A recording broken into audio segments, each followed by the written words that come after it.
Last year, on 15th November, the people of our country celebrated the 5th Janajatiya Gaurav Divas on the birth anniversary of Dharti Aba Bhagwan Birsa Munda, and that marks the culmination of the celebrations held to commemorate the 150th Jayanti of Bhagwan Birsa Munda.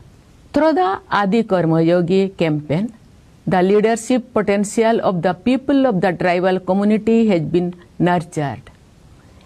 In recent years, the government has taken many steps, including the construction of museums, to introduce the glorious history of the tribal community to the people of the country.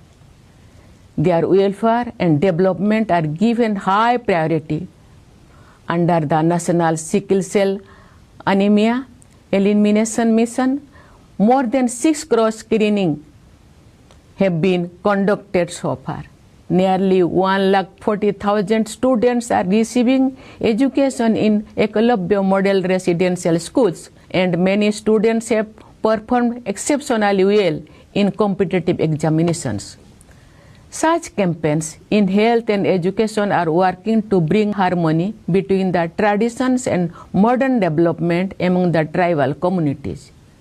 The Dharti Aba Janajatiya Grama Utkarsh Abhiyan and the PM Janaman Yojana have empowered all tribal communities, including PBTG community.